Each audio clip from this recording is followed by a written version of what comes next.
Alors, comme vous pouvez remarquer, c'est un plaisir pour nous-mêmes, pour nous introduire du sujet ça sur le pardon. Dimanche prochain, nous attendons parce que nous avons d'autres bagages encore. Nous parlons, ouais, ça Jésus-Christ m'a dit en tant que serviteur. Donc, nous attendons, c'est un rendez-vous que bon Dieu bénisse. Peuple de Dieu, la paix de Jésus soit avec vous. Nous savons que vous avez hâte de retourner à votre église locale. Le ministère de la Santé publique a autorisé récemment 50 personnes par rassemblement. Au nom de l'équipe des professionnels de la santé de l'église, nous ne pouvons pas ouvrir avec un effectif aussi mince. Tandis que notre staff contient la moitié du nombre autorisé. Nous travaillons d'arrache-pied pour pouvoir ouvrir lorsque le ministère de la Santé aura augmenté le nombre par rassemblement. Aucun d'entre nous n'aimerait que notre congrégation soit un foyer d'éclosion. N'oubliez pas, en tant qu'Église, on est une institution. Nous avons une responsabilité à la fois morale, sociale, légale et évangélique. C'est-à-dire, il est de notre côté de respecter les consignes du ministère de la Santé publique. Imaginez-vous si quelqu'un est infecté de notre local.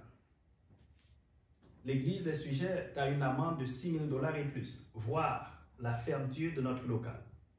Et c'est ce que nous ne voulons pas. Nous travaillons d'arrache-pied avec les professionnels de la santé pour pouvoir mettre en place tout ce qui est nécessaire pour un retour sécuritaire pour chacun d'entre vous.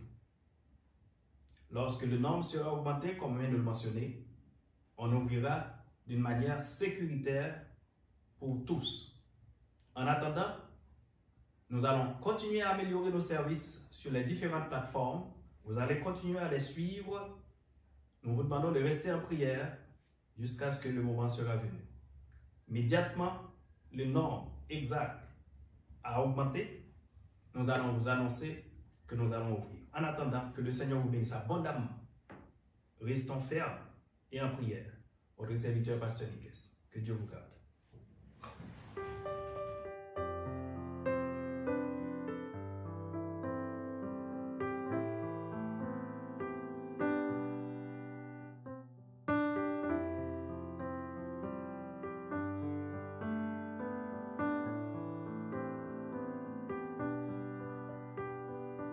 Frères et sœurs en Jésus-Christ, je vous souhaite la bienvenue au culte dominical de l'Église de Dieu de la Prophétie Montréal-Nord-Ouest.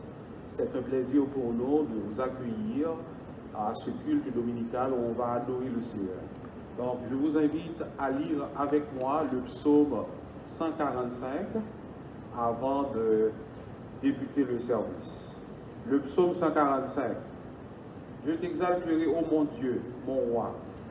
Je bénirai ton nom à toujours et à perpétuité. Chaque jour, je te bénirai et je célébrerai ton nom à toujours et à perpétuité.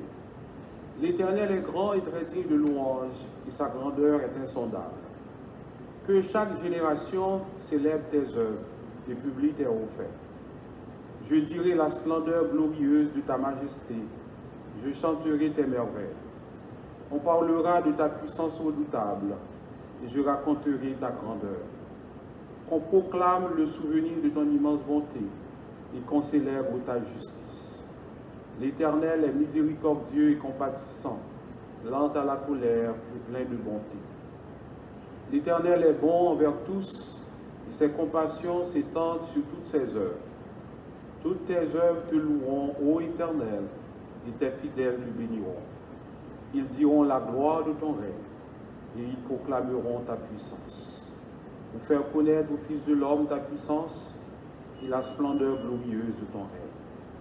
Ton règne est un règne de tous les siècles, et ta domination subsiste dans tous les âges. L'Éternel soutient tous ceux qui tombent, et il redresse tous ceux qui sont courbés.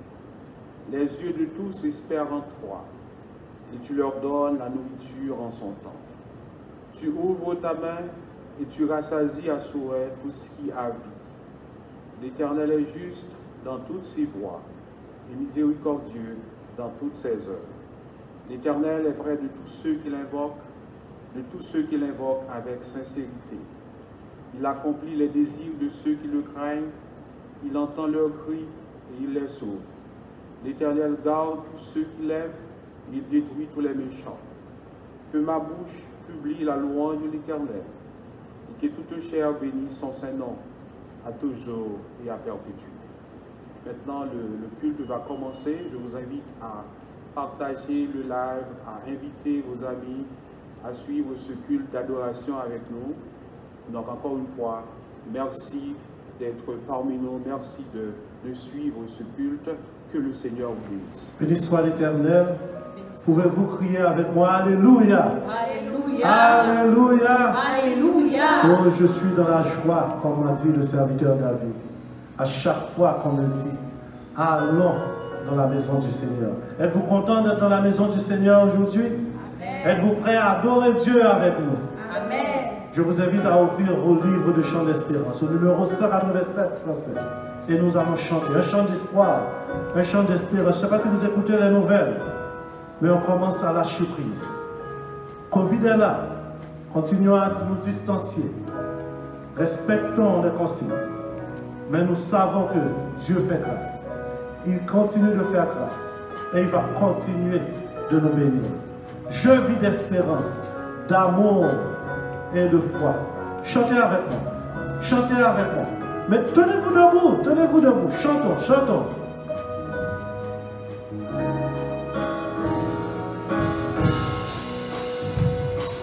Je vis d'espérance, d'amour et de foi, et mon chant s'élance vers toi divin roi.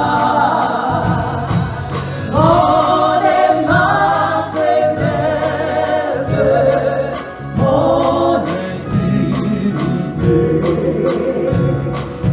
Mais dans ta tendresse, tu m'as racheté.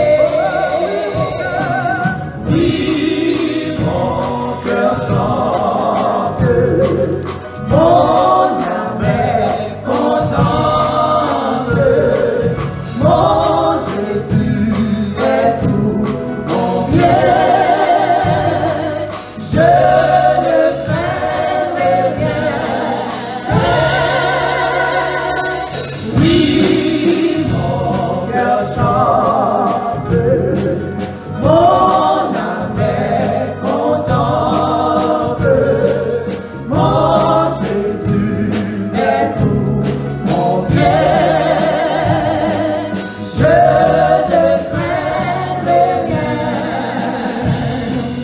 Oh, quelle tendresse, quel immense amour, cet amour me presse, aimer à mon tour. Souriez pendant que vous chantez. Et j'essaie de suivre, et c'est obéir. Oh oui, aimer, oui, c'est vivre, et c'est épanouir. Oui, mon cœur chante, mon âme est contente. Mon Jésus est tout mon bien. Je ne craindrai rien. Oui, mon cœur chante, mon âme est contente. Mon Jésus est tout mon bien. Je ne craindrai rien. Que mon cœur en fête la nuit et le jour. Toujours je reflète. Toujours je reflète ton immense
Dieu. Peu importe où vous vous trouvez, j'aimerais vous pousser un grand cri d'alléluia avec moi. Il faut que vos voisins vous prennent pour des fous. Crions alléluia! Alléluia! Si vous avez l'espérance comme moi, crions alléluia! Alléluia! Reprenons encore le refrain. Oui, mon cœur se fait. Prenez pour vous cette chanson. Il vous appartient ce refrain. Votre cœur chante. Vous savez pourquoi votre cœur chante? Parce que vous êtes rempli d'espoir. Amen. Amen. Oui, mon cœur chante. Mon âme est contente. Mon Jésus est tout mon bien. Je ne crains rien. Oui, mon cœur chante. Mon âme est contente. Mon Jésus est tout mon bien. Je ne crains rien.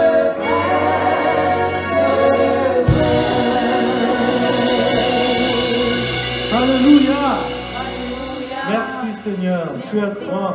Oui, je veux chanter la gloire de mon ressuscité. Qui veut chanter avec moi? On va continuer à chanter. On va continuer à chanter. À jamais il sera. Oui, à jamais, il ne changera pas. À jamais il sera l'agneau immolé. Amen. Chantez de tout votre cœur. Chantez-le. Chantez-le. Merci pour tes bienfaits, Seigneur. Notre gloire qui est ressuscité, Jésus-Christ de Nazareth.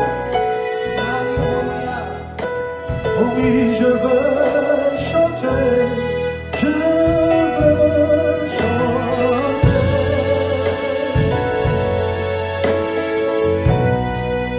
La gloire du ressuscité. L'agneau immolé.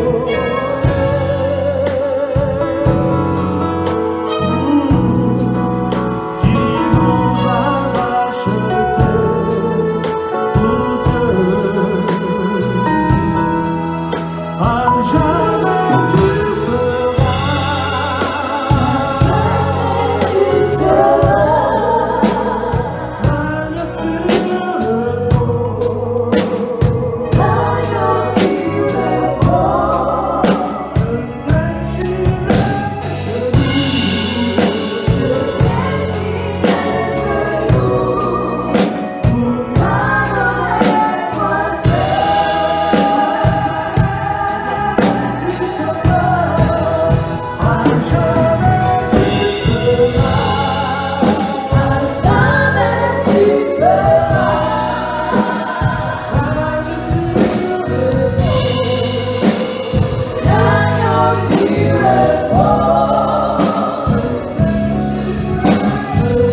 nous a rachetés pour Dieu. À jamais tu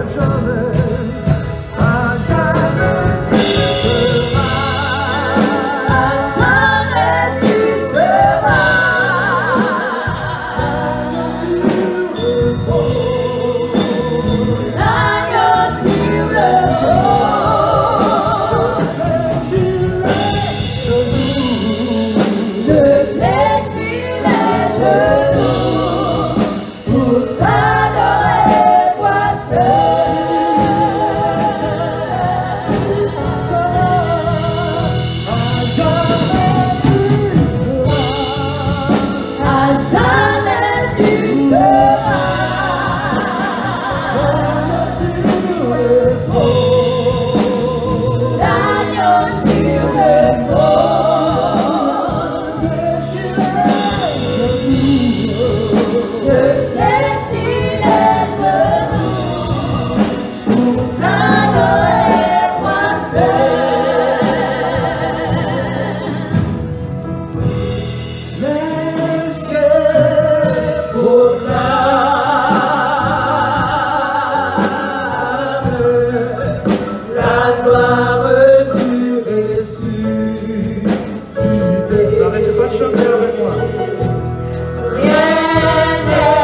première fois, le premier couplet.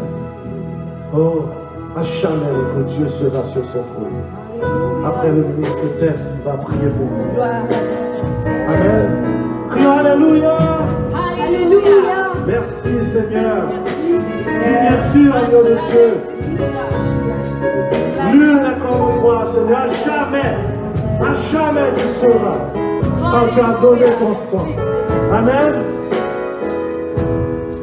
Oh oui, je veux chanter. Je veux chanter.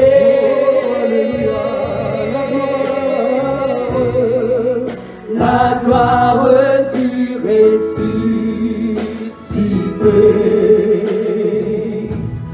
L'agneau immolé.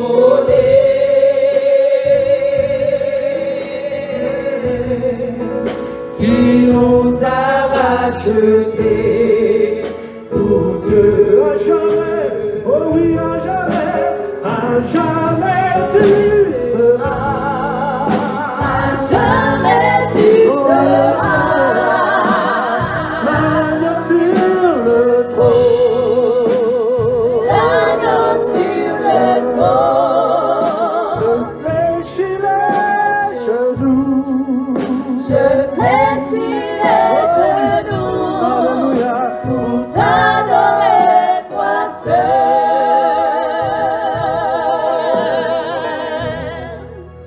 À jamais tu seras. Jamais tu seras. L'agneau sur le trône. L'agneau sur le trône. Je fléchis les genoux. Je fléchis les genoux pour t'adorer toi seul.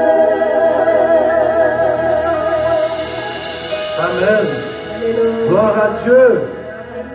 Louange à toi, Seigneur. Louange à toi, Seigneur. Maintenant, le ministre Tess dans la Je prière. suis dans la joie quand on me dit « Allons à la maison de l'Éternel ».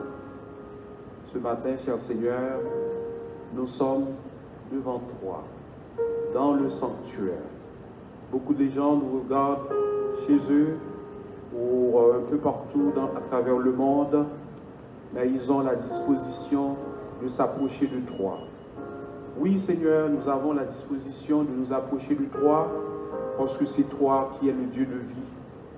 C'est toi qui nous protège, c'est toi qui nous accorde la vie, mais pas seulement la vie sur cette terre, mais la vie éternelle. Donc, Seigneur, merci pour ta présence. Merci pour la manifestation de ton esprit en nous et parmi nous. Nous te disons merci pour tout ce que tu as fait, Seigneur, pour nous. Nous te disons merci pour la protection, Seigneur. Nous te disons merci pour ce bouclier que tu as mis autour de nous pour nous protéger contre les flèches aiguës de l'ennemi.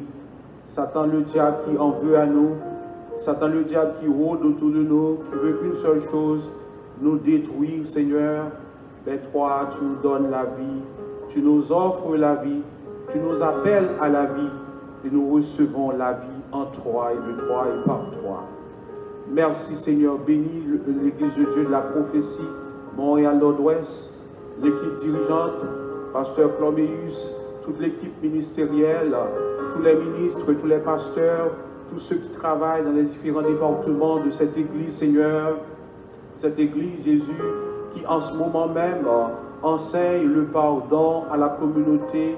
Oui Seigneur, il n'est pas trop tard pour que nous apprenions comment pratiquer le pardon, comment octroyer le pardon à nos frères et à nos sœurs. C'est ça que tu veux de nous. Tu veux que nous vivions dans l'amour. Et lorsque, Seigneur, nous aimons, nous pardonnons. Lorsque nous aimons, Seigneur, nous oublions les fautes de l'autre. Nous appelons l'autre pour qu'il, Seigneur, se rapproche de nous. Et nous aussi, nous nous rapprochons de ceux qui veulent s'éloigner de nous. En ce moment, Seigneur, nous vivons une pandémie à travers le monde. Il y a beaucoup de pays qui sont affectés, il y a beaucoup de morts, il y a beaucoup de malades. Ici même dans cette église locale, il y a beaucoup de gens qui ont été touchés par cette maladie. Il y a des frères, il y a des sœurs qui ont perdu des parents et qui n'ont même pas pu assister à leurs funérailles. Donc nous sommes touchés dans nos entrailles par cette pandémie. Nous sommes touchés, Seigneur, parce qu'il y en a parmi nous qui ont perdu leur emploi. Il y en a parmi nous qui sont désemparés, qui ne savent pas quoi faire. Mais nous avons Jésus-Christ, notre Sauveur, et le Saint-Esprit, le Consolateur, qui est là auprès de nous, pour nous dire que tout va bien aller. Le monde dit tout va bien aller, mais peut-être qu'ils n'ont pas les moyens pour que ça aille bien. Mais toi, tu as tout pour que ça aille bien dans nos vies, Jésus, parce que tu peux nous guérir, parce que tu peux nous réconforter, tu peux nous restaurer. Je te prie, Seigneur, pour les malades.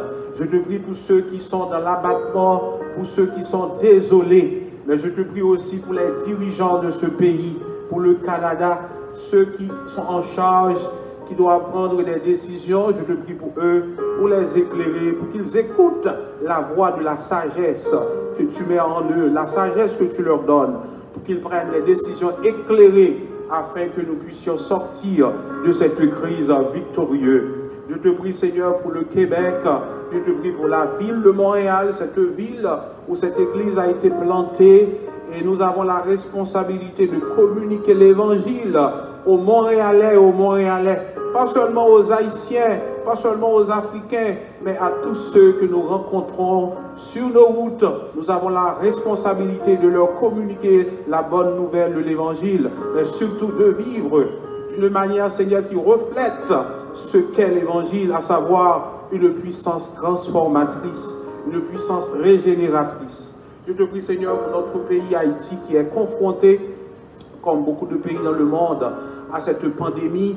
Nous te prions, Jésus, pour que les dirigeants haïtiens, surtout que le peuple haïtien, puisse comprendre la gravité de cette maladie et qu'ils puissent prendre les précautions nécessaires.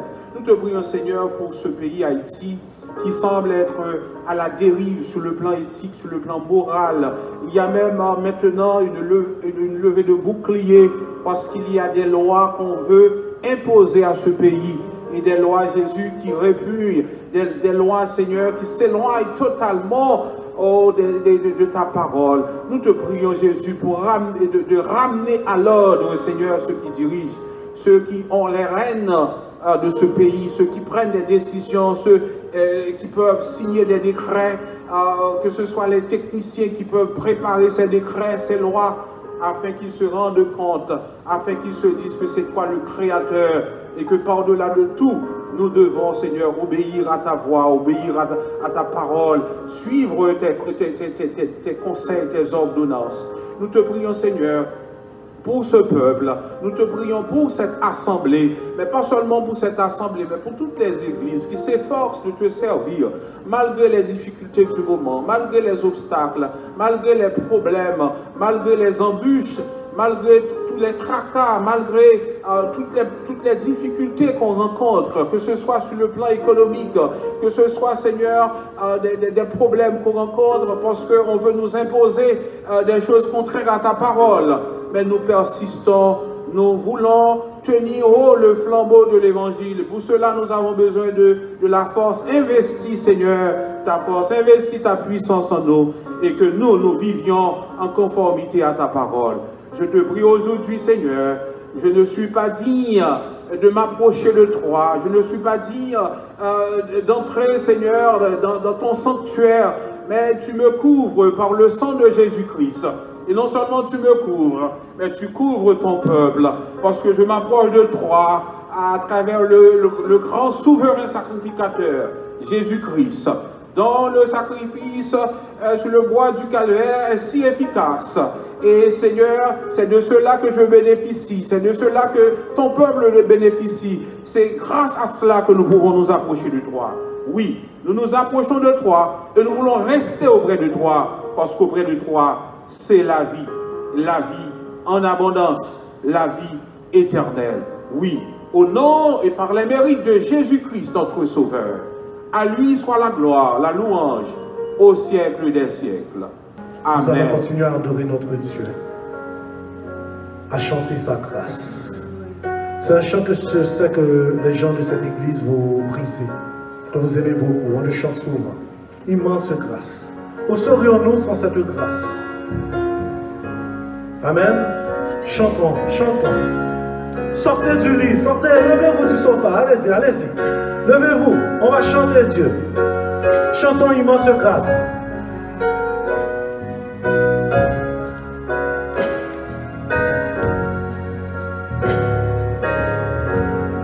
Immense grâce, ô merveilleux amour, sur mon cœur passe.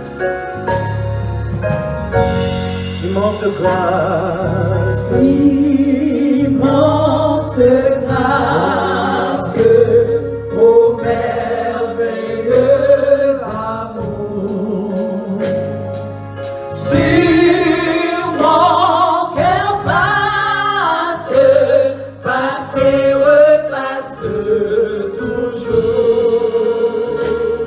et comme un océan puissant dans les flots vont se dressant, l'amour de Jésus, il en reprenons encore.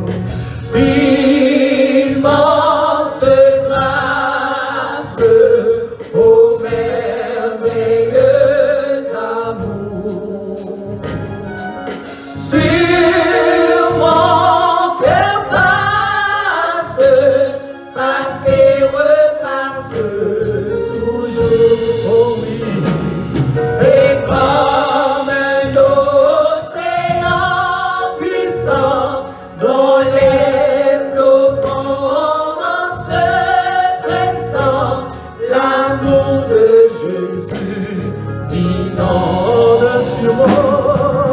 Oh Seigneur, dans l'amour, oh Jésus, inonde, oh Seigneur, dans l'amour, comme nous séjourne,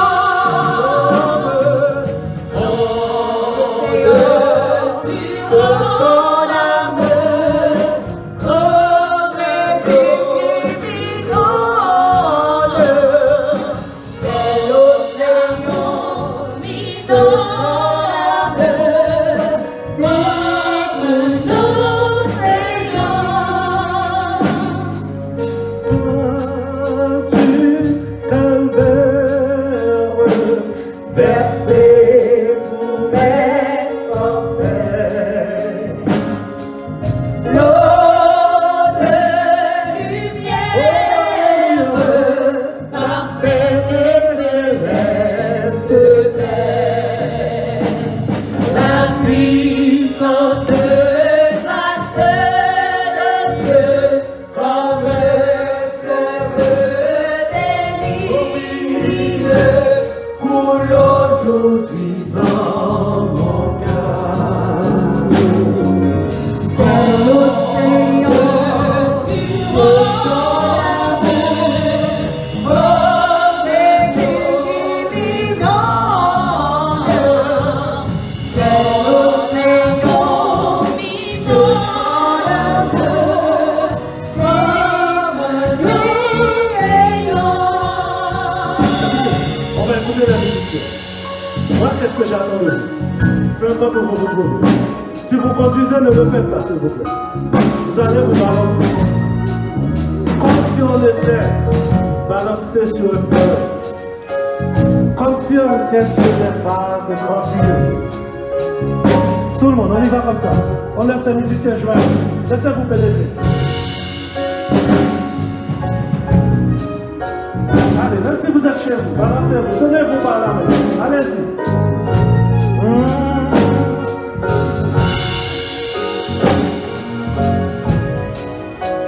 On reprend le refrain. Chantez avec moi, mes soeurs. Chantez avec moi. Chantez avec moi. Oh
Seigneur. Merci Seigneur. Gloire à toi, Seigneur. Louange à toi, Seigneur. Nous allons passer un petit moment de la prière. Nous allons intercéder. Nous allons prier pour nous. Nous allons prier pour nos enfants. Nous allons demander à Dieu de continuer à répandre grâce et bénédiction sur chacun de nous. Sur nos pasteurs, nos ministres, nos diacres, les différents départements, responsables du conseil d'administration, et tous les gens, les musiciens, les techniciens, tous ceux qui donnent beaucoup de temps, surtout les techniciens, en ces jours difficiles qui passent de longues heures à l'église pour que vous ayez ce service ce matin. Demandez à Dieu de répandre paix, grâce, joie, bonheur sur vous. Prions ensemble, mes frères et sœurs. Merci Seigneur pour ton amour. Merci Seigneur pour ta grâce. Tu es un Dieu merveilleux. Tu es un Dieu d'amour. Tu es un Dieu de miséricorde, Seigneur. Oui, Seigneur, tu es lent à la colère et tu es riche en bonté. Tu dis, Seigneur, ce que tu ne veux pas, c'est que le méchant meure. Mais ce que tu veux, c'est qu'il se détourne de sa mauvaise foi. Qu'il se souvienne comme David qui a péché. Qu'il se souvienne comme ton autre Seigneur. Repentons-nous. Et Seigneur, comme Zachée avait dit quand tu avais pénétré chez lui, quand tu avais transpercé son cœur de ton amour, il avait dit, si j'avais fait quelque chose de grave, si j'avais pris le double à quelqu'un, je lui donnais encore deux fois plus la valeur de ce que tu avais pris, Seigneur. Oh Seigneur, nous te demandons que cet amour soit en nous. Que nous n'ayons pas le chanter seulement. Qu'il ne soit pas seulement un pied de grâce, un chant que n'importe qui peut chanter, Seigneur. Mais qu'il soit vraiment enseigné. Que nous soyons vraiment imprégnés, Seigneur. Qu'il fasse partie de nous, Seigneur. Te demandons de nous l'accorder, Seigneur. Te demandons d'accorder cette grâce, Seigneur, à nos différents pasteurs, pasteur Claméus, pasteur titulaire de cette église, pasteur Lucas, pasteur Frédéric, ministre Smith, ministère, Seigneur, ministre Josué, ministère Kétia, Seigneur. Oh Seigneur, tous les ministres, Seigneur, te demandons de répandre sur ta joie ainsi que sur toute leur famille, Seigneur. Te prions pour chaque diacre, Seigneur. Nous te prions pour chaque responsable du conseil d'administration. Nous te prions pour chaque responsable, Seigneur, de département, Seigneur. Permets que ce que nous faisons aujourd'hui ne soit pas, Seigneur, vain en toi, Seigneur. Mais permets que, Seigneur, ce soit pour ta gloire et pour le bénéfice commun, pour le bénéfice de chacun, Seigneur. Oui, nous chantons, oui, nous prions, mais permets que nous puissions appliquer, Seigneur, notre cœur à ta parole. Oui, Seigneur, le prophète, il a déclaré, je serre ta parole dans mon cœur afin de ne point pécher contre toi. Nous devons le faire, Seigneur. Nous devons le faire. Il y a un pasteur, Seigneur, qui nous avait dit ceci, que la parole, plus la prière est égalée à la puissance, Seigneur. Si nous voulons être puissants en toi, nous devons nous accrocher à ta parole.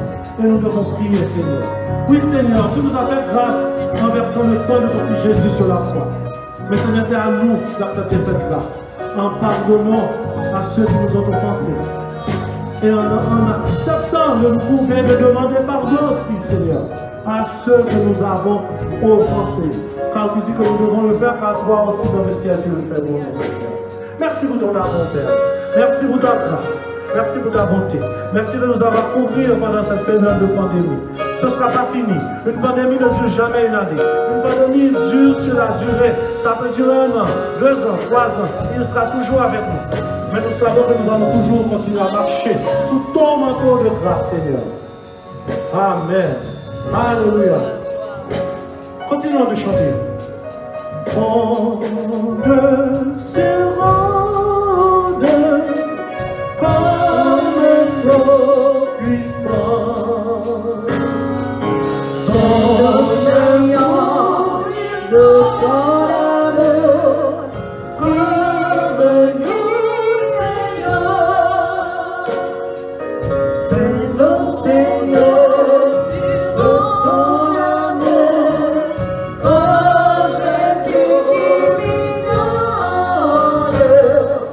C'est le Seigneur de ton amour qui conduit ces gens. Amen. Crions Amen. Nous allons continuer dans cette même veine. On va continuer à chanter le nom de Dieu. Je me souviens, j'étais en quarantaine pendant le mois de mai. Puis je m'étais réveillé, c'était de la nuit du samedi, je venais d'apprendre que j'étais en contact avec un employé contaminé par le Covid. Mais le Seigneur m'avait donné un rêve. Je ne dirai pas le nom de la personne, mais le rêve que j'avais eu sur cette personne-là. À la fin du rêve, on avait trouvé du savon liquide. On avait trouvé aussi du liquide pour faire le sang bon, le liquide sang bon. Je ne suis pas très bon dans les lessives, mais vous savez de quoi je parle. Mais en me réveillant ce matin-là, je m'étais réveillé avec une chanson que j'avais partagée avec la sœur. Et croyez-le ou non, quelques semaines après, la sœur, son mari qui travaille à l'hôpital et tous ses enfants ont été atteints par la COVID-19. Et ce chant était pour elle, c'était pour moi, mais c'était pour elle. Et je la dédie à chacun de vous aujourd'hui. Cette femme-là, qui a des conditions médicales, j'ai des infirmières qui peuvent me le dire pour nous. Quand vous avez une condition médicale, cancer, diabète ou n'importe quelle maladie chronique, c'est ravageur, la COVID. Je ne le mens pas. Et pourtant, cette sœur-là, il ne sait pas comment. Il ne sait pas comment. Mais Dieu l'a fait pour elle. Elle a été guérie. Amen. Crions Alléluia. Alléluia. Jésus l'a fait pour nous. Chantez avec moi. Continuons de chanter. Faites comme la Toya. La Toya n'arrête pas de chanter. Même si elle a mal au cœur. Mais elle chante pour nous. Gloire à Dieu.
Ne me demandez pas.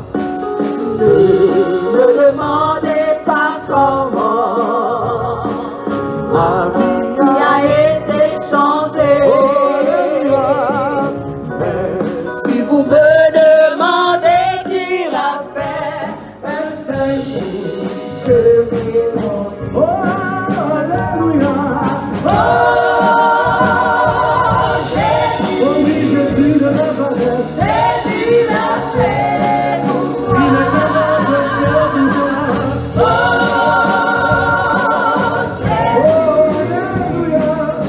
Jésus l'a fait pour moi. Je ne sais pas ni comment ni pourquoi, mais je sais, Jésus l'a fait. On reprend le premier couplet. Ne demandez pas comment ma vie a été changée. Mais si vous me demandez qui l'a fait, un seul mot, je réponds. Oh, Jésus. Oh, Jésus, Jésus l'a fait pour moi.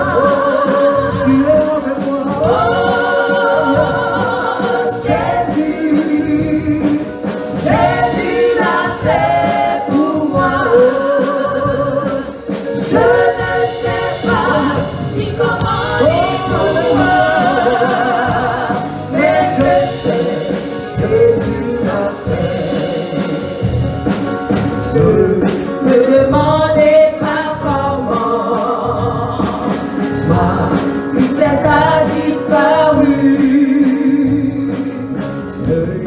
Comment s'est installé dans mon cœur une joie jamais connue. Oh, ne me demandez pas. Ne demandez pas comment. La tristesse a disparu. Tristesse a disparu. Comment s'est installé dans mon cœur une joie jamais connue. Oh non, ne me demandez pas. Ne demandez pas comment. Ma tristesse a disparu. Comment s'est installé dans mon cœur une joie jamais connue. Oh non, Dieu Jésus. Oh Jésus, Jésus l'a fait pour moi. Oh Jésus, Jésus l'a fait pour moi. Je ne sais pas ni comment ni pourquoi, mais je sais Jésus l'a fait. Oh, alléluia. Oh Jésus, Jésus l'a fait pour moi. Oh Jésus, Jésus l'a fait pour moi. Oh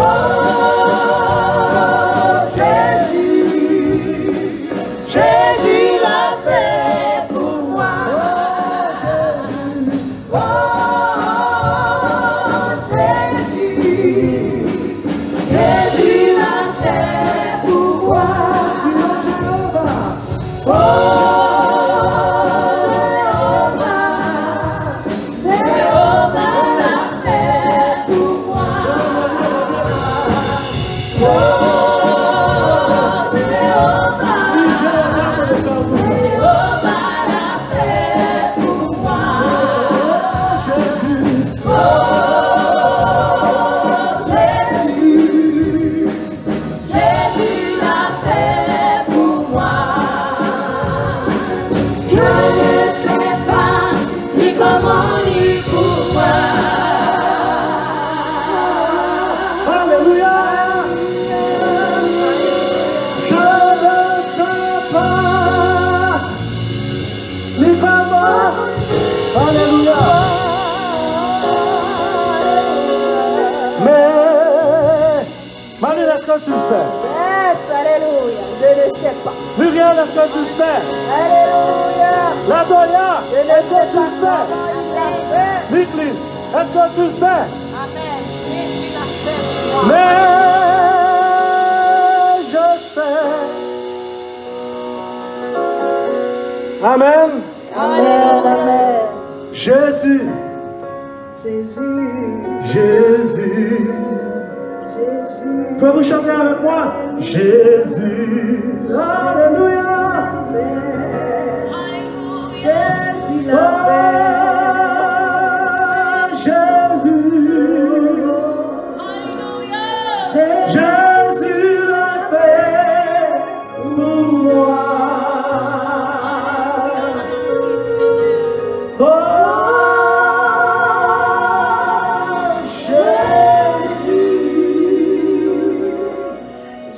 Jésus l'a fait pour moi. Je ne sais pas ni comment ni pourquoi.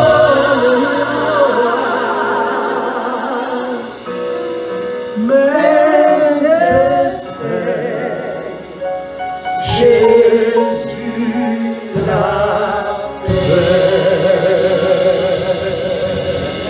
Alléluia. Alléluia. Alléluia. Alléluia. Jésus Seigneur. Digne es-tu, Tu es Seigneur. digne de louange. Tu es digne de louange. Soit rendu à toi. Louange soit Amen. Seigneur. Amen. Merci Seigneur. Gloire à ton nom. Amen. Et maintenant, écoutons les annonces.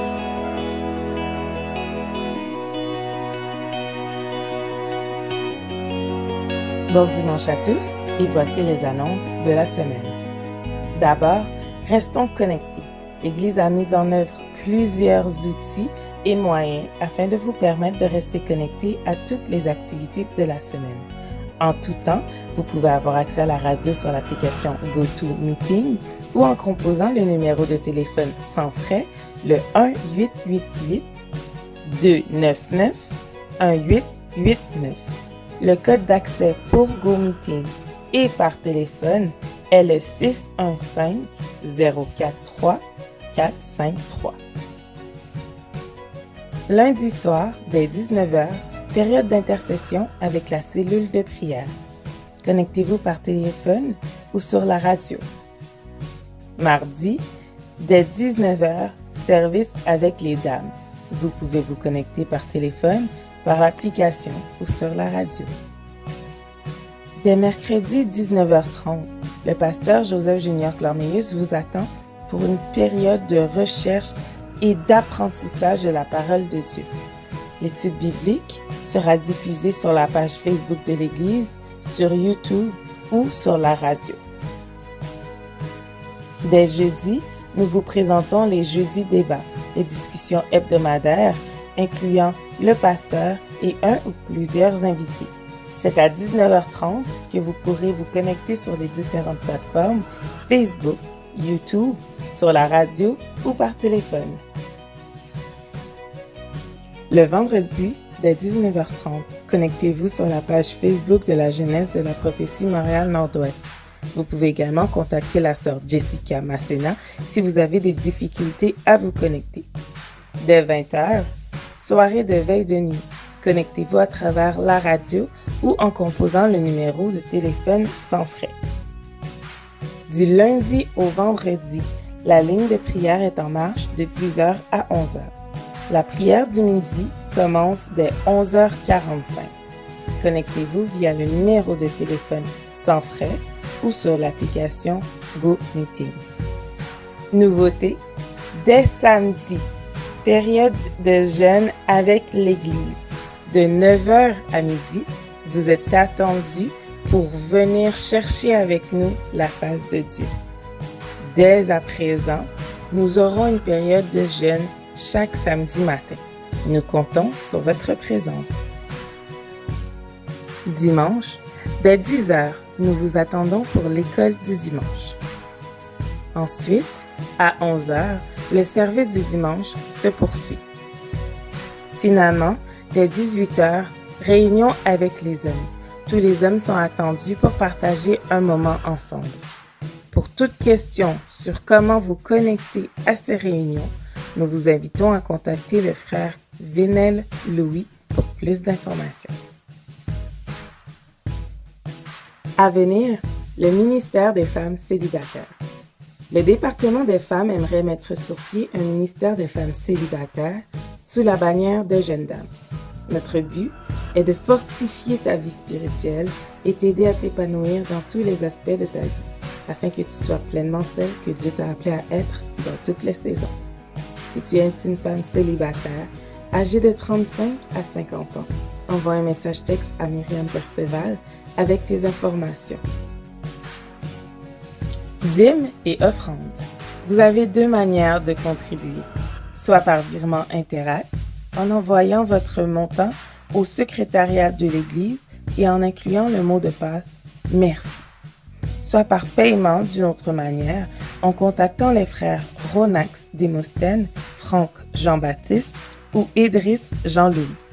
Veuillez préciser s'il s'agit d'une offrande ou de votre dîme. Nous vous encourageons à rester connectés avec nous sur les différentes plateformes ou en composant le numéro de téléphone sans frais.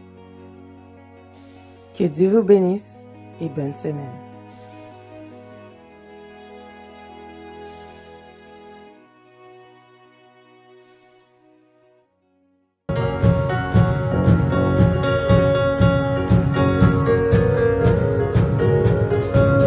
On va louer.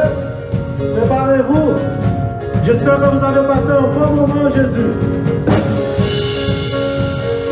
Allez-y, allez-y, dansons avec nos musiciens. Amen.